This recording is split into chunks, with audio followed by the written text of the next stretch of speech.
All right, everyone. So moving on to our next panel, we'll be having a discussion about what builds a better neobank, partnering with an existing player or going it alone. Building a bank is certainly no mean feat. As Australia's FinTech ecosystem welcomes more entrants, what is the preferred pathway to becoming a neobank? Our panel today will discuss how they establish footholds in the market and the potential routes for new players. To introduce our panel members for this session, we have Dom Pym, co-founder of Upbank, Jacqui Colwell, Chief Risk Officer at Judo Bank, Matt Baxby, CEO of Revolut Australia, and our moderator for today is Lauren Ware, Director of Digital Partnerships at Visa. Welcome to our panel. Thanks, Rachel. And thank you everyone for joining our session this afternoon. My name's Lauren Ware and I'm the Director of Digital and FinTech Partnerships for Visa across Australia, New Zealand and the South Pacific, and I think I've got one of the most exciting jobs at Visa because I get to sort of spend my days working with both local and homegrown FinTech startups as well as international players like Revolut who are entering the Australian market. And today we're going to explore this notion of what builds a better neobank, partnering with an existing player or going it alone. And we're going to assess this concept against the key phases of a relationship. So part one, the single life, do I really want to be in a relationship? Part two, courtship, and part three, commitment, and hopefully a long-lasting marriage. So the payments landscape in Australia has evolved super rapidly over the last couple of years, and more we're seeing cases of established financial institutions partnering with fintechs, and we've seen some amazing examples of that over the last couple of days here at Intersect. And typically there are mutually beneficial outcomes here. For the more established financial institution, it's about improving product offerings, potentially accessing and tapping into new customer and client segments that they may not have previously been able to access. And then on the flip side, for the fintech, it's primarily about speed to market, building credibility, and potentially gaining access to capital to grow. So I want to move into this kind of first phase of the relationship, the single life. Do I really want to be in a relationship? And I think, you know, when entering a market for the first time, neobanks are faced with this really critical decision point around whether to partner with an existing player or go it alone in terms of regulatory compliance. So Jacqui, I'd love to start with you. Judo Bank became an ADI in April of 2019, and you've since gone from strength to strength. And just yesterday we heard from Joseph Healy, your co-CEO, about you becoming profitable within 3 years. You've got almost a $3 billion loan book. So as an Australian neobank success story, can you tell us a little bit about Judo's decision to secure your own banking licence and what your journey's been like to date? Yeah, thanks, Lauren. Look, I think the Judo decision to decide to get a banking licence really came down to the fact about how we established ourselves. We were a challenger bank. So for us, it wasn't a case of, having a partnership with someone because we actually were trying to challenge the industry as it was. And we, our gap in the market that we decided to target was the SMEs because we felt that was part of financial services that had really been left behind for some time in terms of that service to market, speed to market, trying to offer something different, and that, most financial institutions roughly offered the same thing. So look, the Judo journey probably started around late 2015, and we thought, look, let's start this off as a lending business. Let's try and test our systems and our processes, but in time we do want to become a licensed bank. I think the catalyst for us bringing that decision forward, I certainly know when, I joined in early 2016, it was, that's 5 years away. And then the government changed the rules. And that was really the catalyst for us to say, do we want to take that opportunity now or do we want to wait the 5 years? And look, we had a lot of discussion about the negatives of being regulated. We could actually do a lot more sometimes as a standalone lending business than, as you said, having the obligations that go with being a regulated entity. But I think the decision came down to many of the things that you'd also talked about, not just better access to capital, because it was almost the halo effect that goes with being regulated. So when you're out on the hustings raising capital, which I'm You know, it's not an easy thing to do, and you know, there's a lot of institutions out there selling a similar story. But many of our investors actually took comfort from the fact that we were regulated or were going to be regulated, because that provided another layer of governance to that. So I think customers sometimes take. You know, they look at us and say, well, do I want to put my money there? Oh, yeah, they're a bank there. And my money is protected. So I think there was that element, was really the final decision. Plus we felt it did give us a level of credibility to challenge the incumbents. You know, we could call ourselves a challenger and say we're doing all these things, but we really wanted to be a challenger bank and move on the incumbents and the hold they had in the market. Thanks, Jacqui.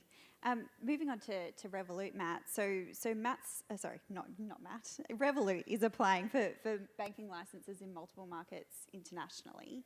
Can you tell us a bit about what have been some of the learnings that have led you to this decision, and what about your intentions to do the same here in Australia?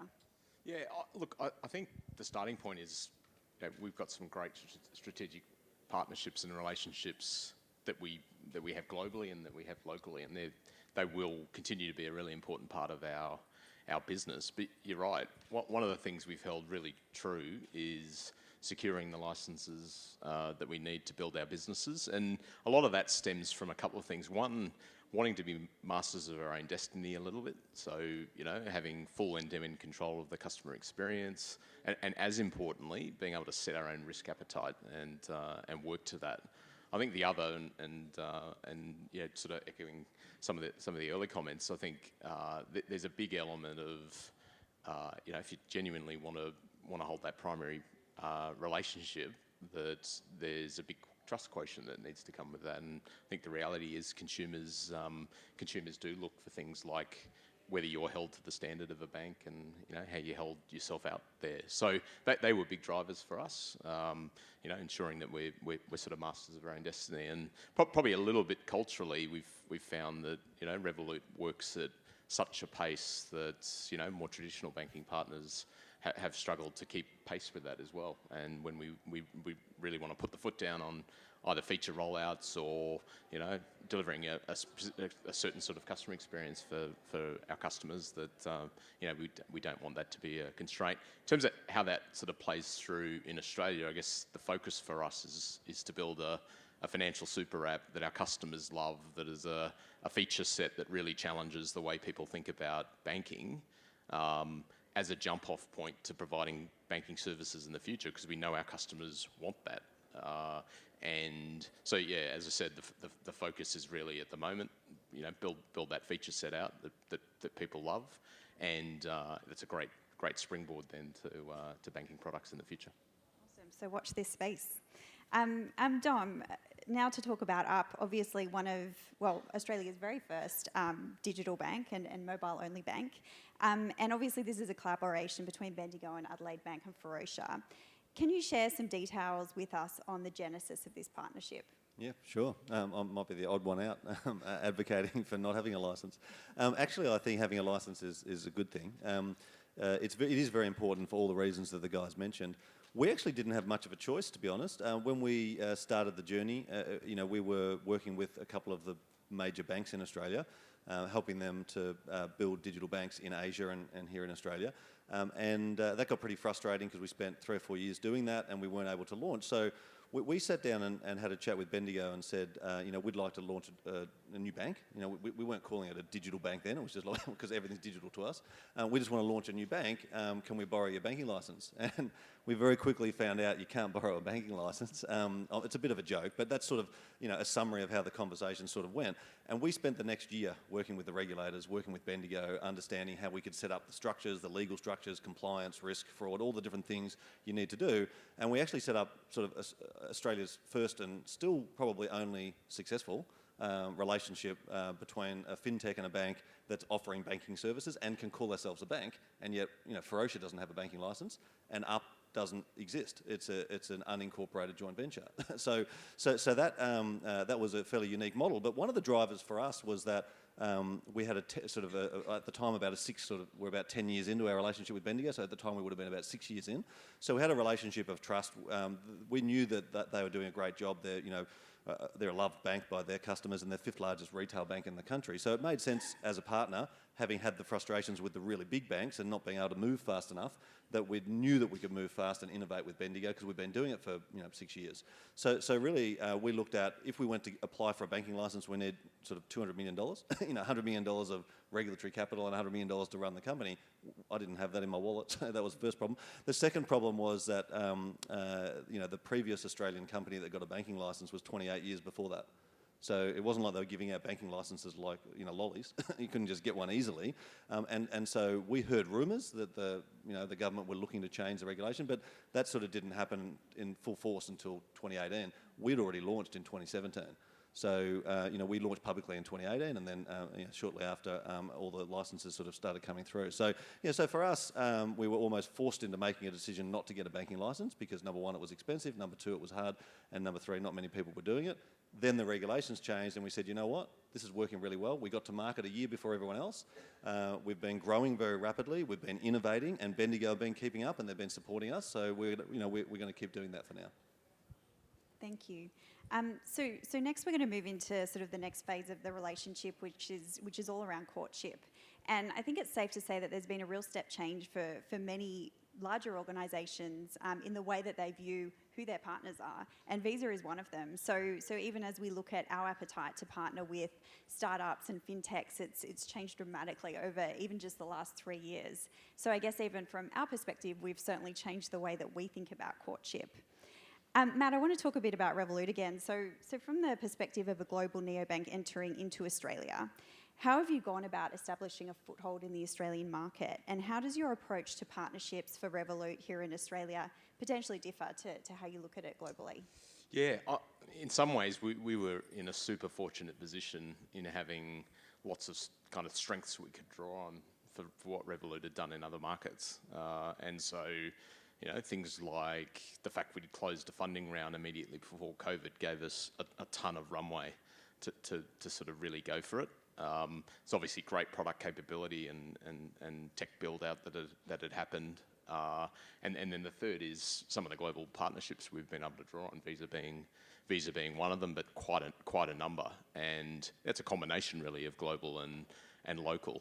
But probably a key point for Revolut, and in some ways we learnt this lesson a little bit the hard way, is the importance of really deeply understanding the local markets that we're expanding into. And I think we start from a place of what's the unmet need or problem that needs to be solved. How can technology be brought to bear to solve that? And as a result of that, how can we come to market and have a real impact? And the key learning for Revolut's been the importance of having, a strong local team on the ground that deeply understands the market, that can help define that go-to-market strategy. So Revolut's approach for new markets, we're scoping a whole bunch of them at the moment, is the first hire is the CEO, because we want them to build the team, define the go-to-market strategy, work out how to localise the product, and then kind of go for it in terms of scaling up. And that's precisely the approach that we took in Australia. So yeah, that's one of the key learnings, and I think partnering is quite similar to that as well. Often the local team will bring the connections to the local partners and be able to execute on those fast. And our founders are really open-minded in terms of taking advantage of local partnerships at the same time as the global ones. Great. And Jacqui, Judo announced a partnership with financial tech developer Encino on a cloud-based banking platform recently. What factors came into play when assessing this partnership, and how important is it to the future of Judo? Look, it's really important to our future. So we're totally built on the cloud, which you talk about regulation does take the regulators some time to get their head around. So something that was totally cloud-based, had the ability to develop as we wanted to, was critically important. So what we're good at is we're bankers and we understand banking and know that, and that's really the basis on which we built our business. But I think when we first started, like any startup, we didn't have a lot of money.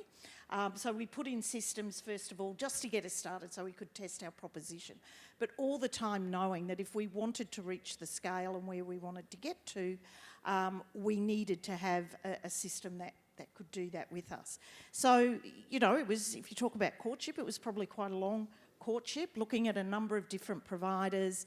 But what really got us with Encino is it's built by bankers for bankers. So they really understood what Judo was, who we were, and what we were trying to be for our customer base. So it made any kind of implementation with us much, much simpler.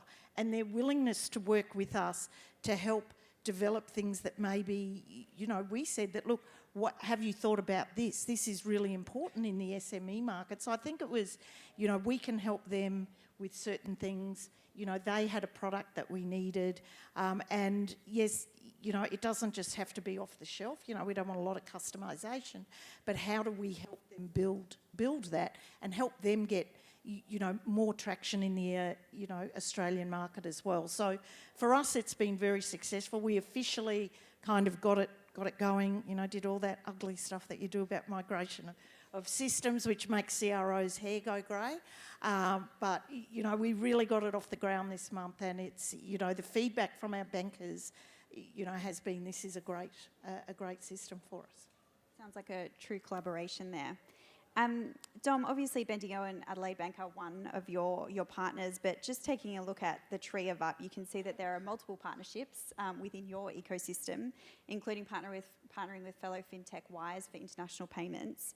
What is Up's strategy for assessing partnership opportunities, and is there anything new on the horizon you can talk to us about? Yeah, awesome. We absolutely look at most things we'll build in-house, and then we always look at, you know, buy, build or partner. And basically Up is built on the shoulders of giants. Like, you know, we partner with Bendigo, we then partner with MasterCard, sorry about that. But, you know, Bendigo already had a relationship with MasterCard, so that was sort of the first cab off there, and that got us out the door. And then we partnered very quickly with Google when they were launching GCP, the Google Cloud Platform in Australia. We became the first cloud retail bank in Australia, but we also became the first cloud bank on Google in the world, right? So that relationship with Google was sort of the next giant, you know, because that's pretty awesome. And they took us on case studies and took us over to the US. We did conferences in San Francisco and Seattle, and we became a case study for them. We then, you know, met with Afterpay, and Afterpay were just a fledgling then. I think they just maybe before they listed or just when they listed. And then, you know, we built integration with them, and their customers now say that they get a better experience and they love using using Up, right? So they use Afterpay through Up, and they get a better experience than using it through Afterpay.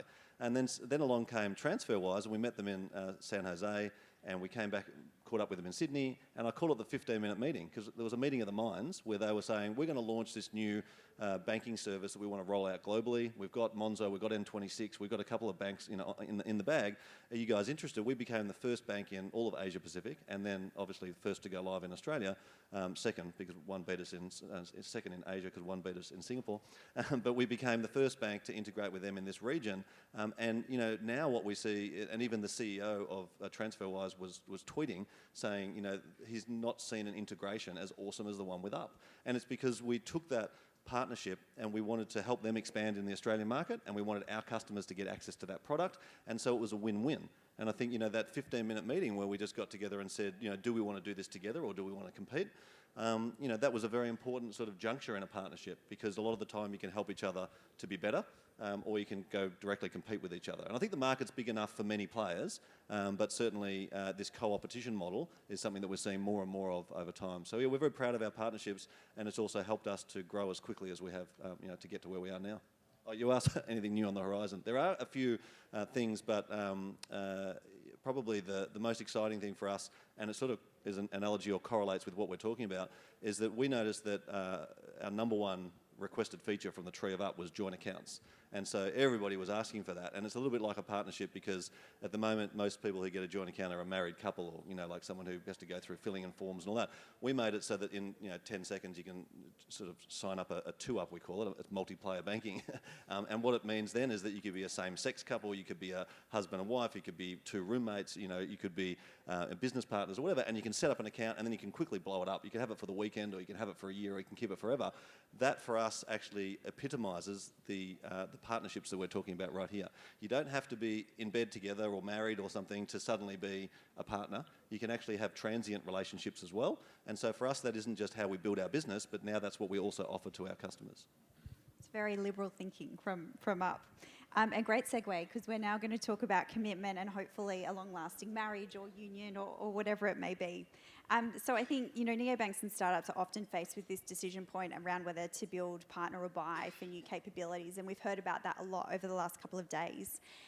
Matt, Revolut, as you mentioned before, is a super app, and you offer a multitude of different products and services, including rewards, crypto, commodities, as well as Revolut Junior. And much of this capability is built on proprietary tech. So reflecting on your experience, what factors come into play when you're assessing what the right approach is to drive product and capability innovation? And how does the Revolut approach differ potentially to your experience in your pre-Revolut days in banking? Yeah, as I said earlier, I think the starting point is always the unmet need or the problem we're trying to solve. And that in itself is a very different way to think about an approach to market than traditional banks, but I'll touch on that a little bit more in a second. I think there's probably sort of three ingredients that have gone to Revolut going from 0 to 15 million customers in 5 years and acquiring 25,000 customers per day globally. One of them is, as you say, having proprietary tech that we can be agile around. We can work at the pace that Revolut really wants to operate to. I think the second is being able to, as I said, be kind of masters of our own destiny in terms of the features that we want to roll out and sort of really make happen. And then the third is more around ways of working. And this is probably the biggest contrast that I saw stepping out of a traditional bank into Revolut is an incredible bias to action. An amazing focus on outcomes and delivering for our customers that I think is probably been the thing that's powered Revolut more than anything. But then combined with different ways of structuring the organisation, putting teams around the features that we're trying to build. Every feature at Revolut has a product owner, a front-end engineer, a back-end engineer, and an operations manager, which just enables us to iterate products just so much faster. And if I contrast that, without being too harsh on people in traditional banks, to my experience in a traditional bank, it's sort of the other end of the spectrum. Legacy tech slowing you down, over-bureaucratic, heavily governed, and often not very clear accountability in terms of who's actually driving the outcomes. So, in some ways, it's not even a fair comparison, but yeah, they're the genuine differences. Thanks, Matt. Dom, yesterday you were in here talking to Marty Baker about your partnership, and one of the key advantages has been your ability to get speed to market. But I guess there's a risk you might trade off speed for ongoing innovation, and so I'm interested to hear about some of the challenges that you've had with picking this path. And yesterday you talked a little bit around the fact that, well, Marty's admission that Bendigo and Adelaide Bank cannot move as fast as Up, so I'm assuming that's one of them. But interested in your challenges and how you overcome them. Yeah, sure. I think it's the same with exactly what Matt was saying. It's the same with any, let's say, traditional organisation or incumbent bank, is that they tend to move slower. I mean, the buzzword in the sort of tech industry is, two-speed IT, because we run it, we do 5 or 6 customer releases a day. And Bendigo, we also work with Bendigo on their systems, and we might do one a month, so which is awesome for a bank. Like, one a year would be good, and Bendigo are right up there. So, I think that that difference in speed just means that we have to plan really well. I met somebody earlier who was asking about products and pricing and innovation and things like that. And what I said to them is that we push a whole lot of stuff through the tree of Up. We promote that we're building all this stuff, and then we push it down the pipe. And 1, 2, 3 of those things get built by Bendigo at a time. They can't build it all, but they work on one piece, and then we build on 20 things, and then we're able to keep every month releasing new things all the time and just have a different cadence. There are checkpoints. So, for example, with the joint accounts, it's something that we designed and sort of developed, let's say, in concept, years ago. But it took a long time for us to sort of get it through the prioritisation process and then get it out the door. And so a lot of the work for that probably happened, during COVID, like last year, and then we're very happy to release it this week. So that for us is how we've sort of managed the relationship with Bendigo, with their support. We've also helped them to improve their system. So another thing I sort of mentioned yesterday briefly was helping them with culture, helping them with technical systems. We introduced things like GitHub Enterprise. Bendigo were the first customer in the world, in Australia for GitHub Enterprise, and that's because we used GitHub on the cloud, and we said, well, they had governance reasons, everything, use it in the enterprise. But we were able to actually introduce new technologies into Bendigo as well to help them move faster, and different cultural elements. We introduced them to Slack, so we can have real-time chats.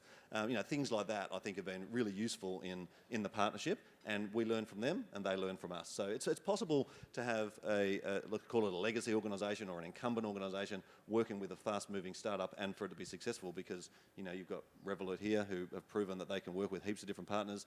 Obviously, Ferocia and ARP have been working with Bendigo, so I think it's completely possible, and people shouldn't think it's not possible. But it is a marriage, and you have your ups and downs, and it's hard, and it's challenging. And so, to your last point about the challenges, the biggest challenge we've faced is probably this bureaucracy, this disagreement, lack of ownership type stuff, where you don't always know who the decision makers are within the organisation, or who's responsible for what. And we're very fortunate to have the CEO, the managing director, as our sponsor, because we can always just call up Marnie and she'll sort it out for us. I think having the right sponsorship at the right level, very, very important for those sort of relationships. Good to have money on speed dial then. Look, I've been given the time warning, which is sad because I could sit here and chat with you guys all afternoon. I'm just wondering if we've got time for any questions from the audience, maybe one if there are any.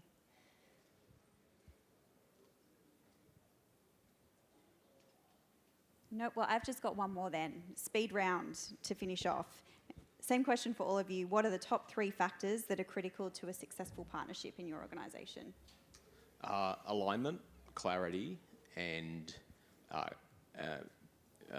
the what each partner brings to the table being super clear, and being confident that the whole is greater than the sum of the parts. Jacqui?